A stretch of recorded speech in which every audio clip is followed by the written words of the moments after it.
obviously one of the kind of the hallmarks of your style is to challenge defensive with the pace and the tempo that you guys play with. Seems like the first couple of weeks, some more rotation on offense, maybe slowed you down just a little bit. How do you balance out that desire to get guys on the field versus playing with that pace? Well, you actually just said it. I mean, you have the opportunity to go faster and be in true tempo, which I think we're pretty good at in terms of execution. And then, this year we're more multiple and we are using more personnels because of the depth that we have in some of these skill rooms now. So you kind of try to balance out when is it advantageous for you to go fast and when do you want to get some better people that are more equipped for what we're about to call on the field. So as of right now, just like we did in the first two games, we'll balance that out each week based on who we need and when we need them. Based on how good some of the freshman running backs looked over the summer, a lot of fans and reporters probably expected to see them in the first few weeks. How would you describe your guys' current approach towards them, and what were your thoughts? I think we feel like we have a very talented running back room. Cade Yacomelli and Jackson Aker are both very much improved over last year, and they both gave us solid play last year, but Aker is 15 pounds heavier, bigger, more developed, and running just the same. But he's just a bigger physical specimen now, so we're real happy with where he is. Cade Yacomelli is maybe like Jack Nelson, one of our most improved players offensively since we got here until now, and that's obvious. We're playing him more as we go. Obviously, we all know what Tawi Walker and Ches are capable of, and then we have these two freshmen. So that's a problem when you have 5 or 6 guys like that, but it's a good problem to have. And so we kind of roll through them as we need them, and they all know if somebody's hot early, we're going to keep them in the fray and use them a little bit more. So there's a lot of iron sharpening iron in the running back room because we have really, really good competition going on between the 5 or 6 of those guys. Phil, obviously, anytime you play a game, you're going to like some things, you're going to not like some things. But as you've evaluated the offense through 2 games, where do you feel like this group needs to be better to give itself more of a chance in games like Alabama and the rest of the season? Everywhere. I mean, when you start early on, you're usually not thrilled with. I think we like where we are, a run blocking standpoint, but we want to finish at the second level better.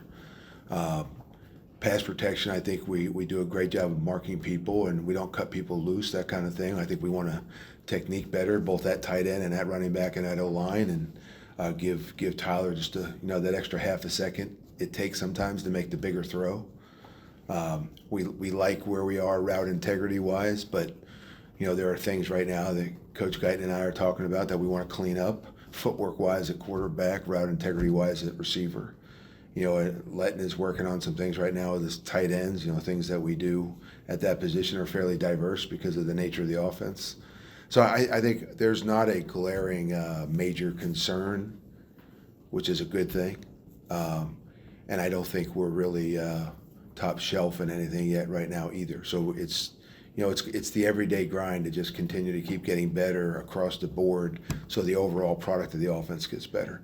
From an OC standpoint, I think we got to continue to do what we need to do to create more explosives. So we increase that from game 1 to game 2, and that'll continue to be an emphasis for us moving forward.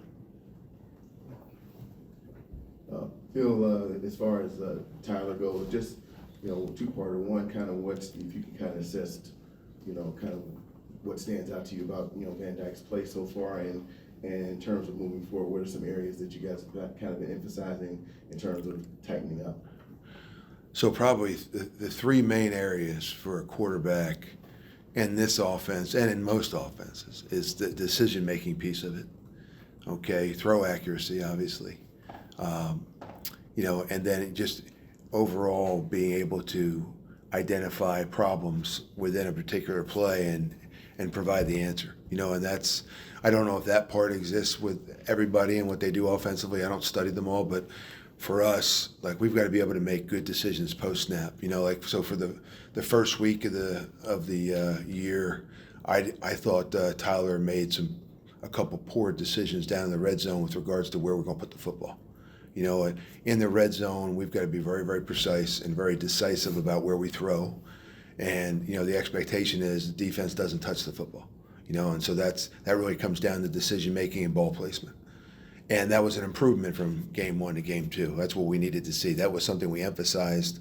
We were smarter, did a better job in the red zone with the football moving into the second week. So that's an area.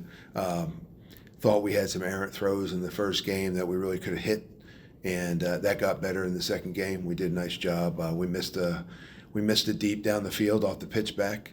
But overall, I thought throw accuracy got better for him in the second week. And so I don't mean to give you the same answer with regards to every aspect of the offense, but it is trying to look at what we can do to get every aspect of the offense better for the next week's opponent. That's a must going into this Alabama game that we're hosting on Saturday. And I think we're making that progress. I don't know how I feel going into the game Saturday yet because we haven't practiced, but we have our focus in each area, and that's going to be the emphasis for the week. And those things need to be better to give us an opportunity to attack Alabama's defense. Phil, is there a challenge as a play caller to the desire to be aggressive without giving up efficiency, and kind of how to strike that delicate balance at all? Do you look at it that way? I do. I mean, you've got to. I probably am not a traditional play caller. We talk about doing things on certain downs, and they are maybe intelligent calls on particular downs, without being specific about things. But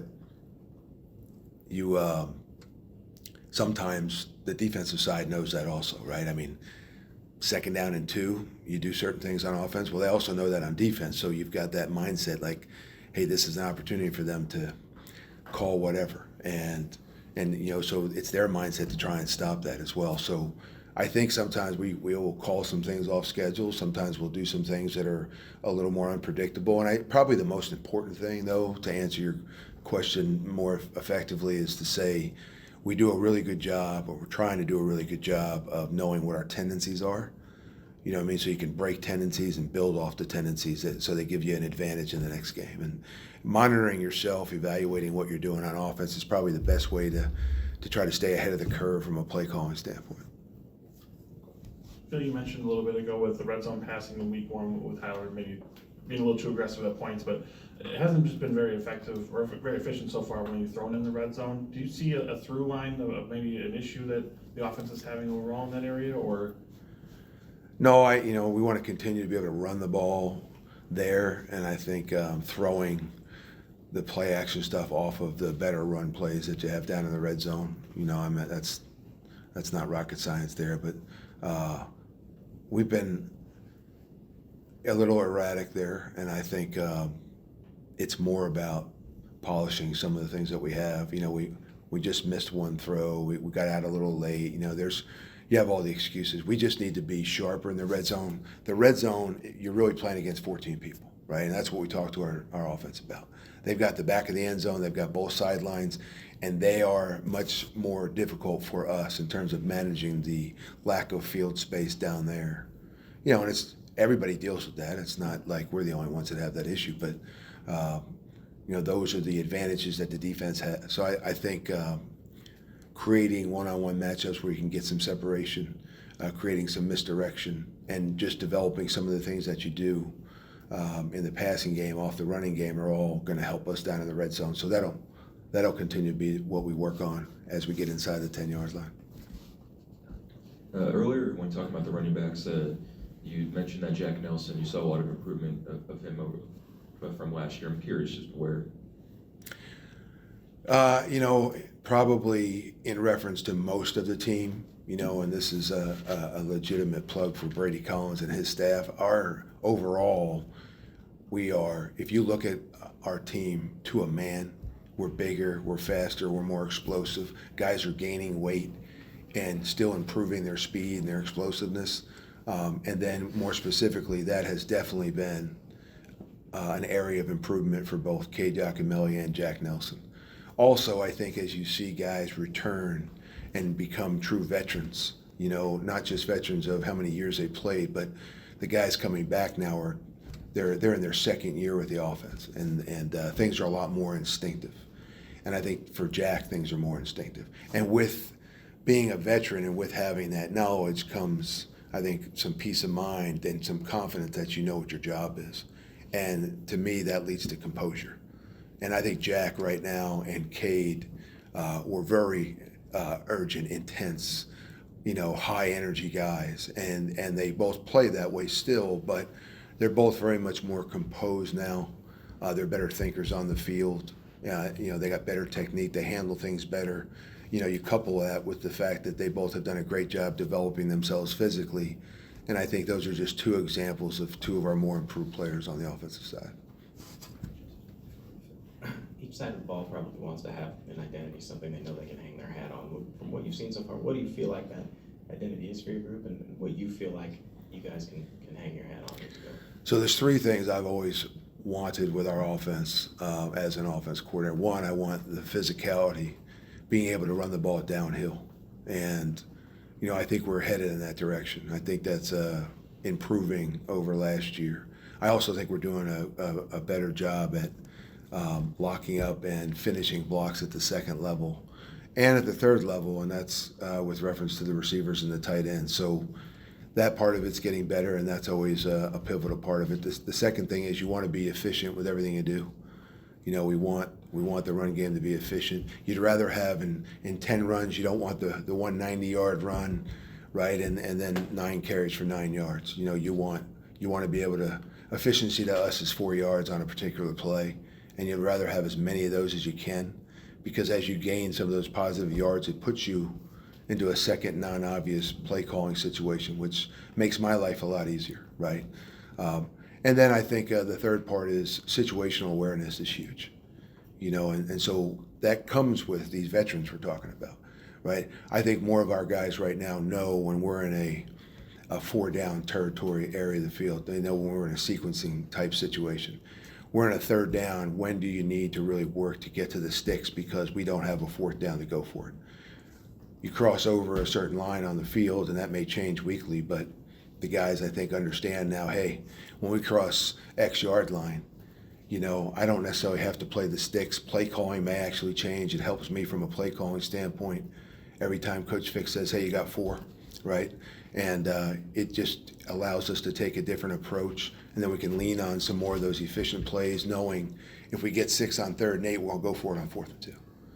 But the situational awareness by the players, and I'll give you an example. Last year, we probably caught the ball and fell down 3 or 4 different occasions, a yard short of the 1st down, where if we just kept our feet and dipped our shoulder and lunged up the field, we get the 1st down, we don't have to punt. And those are situations that aren't coming up right now. We're doing a better job understanding where the sticks are.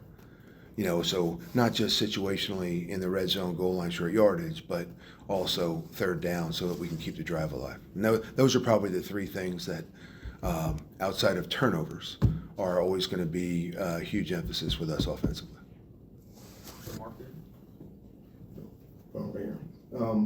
As far as your run game inside the red zone, kind of just want to get your thoughts there. I mean, there obviously have been some negative plays, but also there have been some runs for touchdowns in the red zone. How do you assess that part of the team's offense right now?